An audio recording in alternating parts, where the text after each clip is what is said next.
Mahal na Pangulo, klarong-klaro ang ating datos. Sa loob lamang na 30 taon, simula nang maitatag ang Commission on Higher Education noong 1994, marami tayong nagawa. Kabilang na dito ang libreng edukasyon. Lagpas 2 milyon na kabataang Pilipino ang tumatanggap ng libreng edukasyon. May kalahating milyong estudyante pa ang may dagdag na ayuda mula sa tulong-dunong, tertiary education subsidy at iba pang scholarship. Sila ang mga batang na naginip, nagpursige at nagtagumpay. Sisiguruhin nila na hindi nila ipapamana ang kanilang kahirapan sa kanilang mga anak at pamilya. Sila ang mga mukha ng bagong Pilipinas. Mahal na Pangulo, ito ang ating plano mula ngayon hanggang 2028. Sama-sama tayong bubuo ng solusyon para siguraduhin na lahat ay kasama sa pag-angat at pagbangon ng bagong Pilipinas.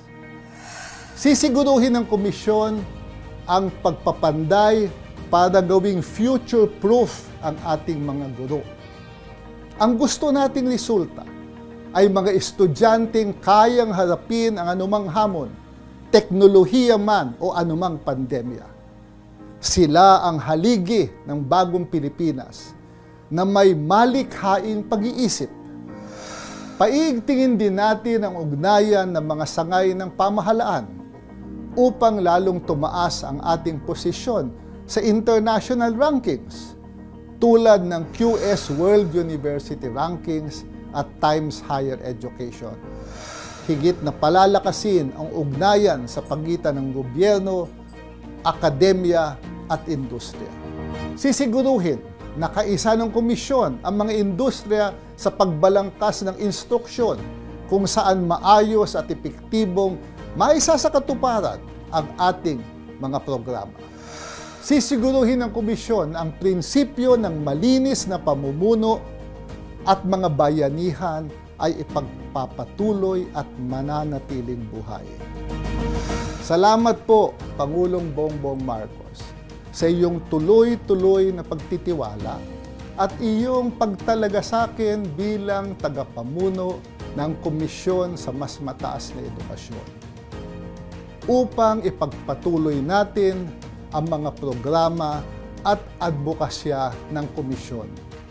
Kami sa komisyon ay hindi susuko sa misyong ito na maiangat ang kalidad ng edukasyon sa ating bansa hanggang may pamantasan na lumalaban at bumabangon. Ang CHED ay naririto upang umalalay at gabayan kayo sa inyong pagbangon. Mahal na Pangulo, tunghayan natin ang iba't ibang kwento ng bagong Pilipinas. Mahal na Pangulo, sa ilalim po ng inyong administrasyon, kaakibat namin ang Commission on Higher Education at kapwa naming mga pamantasan para makapagbigay ng libre at dekalidad na review program para sa ating mga estudyanteng naghahanda. Kung ano ang pag-aaralan sa Universidad ng Pilipinas na pag-aaralan na rin sa Cadiz State University. Ngayon, natatamasa na ng engineering students namin ang makabagong makinarya na ito. Sa ilalim ng inyong administrasyon, tinulungan kami ng CHED na magbukas ng kauna-unahang medical school sa buong Mimaropa. Mabuhay ang Administrasyong Marcos! Mabuhay ang bagong Pilipinas! May kapayapaan na po sa Sulu at ligtas ng maglakbay ang ating mga kababayan. Tinutulungan ng Sulu State College ang mga nagbabalik barangay na Abu Sayyaf na magkaroon ng kabuhayan. Ngayon lang nangyari na ang chairman ng CHED ang bumisita sa amin dito para alamin ang kalagayan ng aming mga mag-aaral. Isang patunay na sa bagong Pilipinas, ang serbisyo ng pamahalaan ay nakarating sa anumang sulok ng bansa. Mabuhay ang bagong Pilipinas, mabuhay tayong lahat.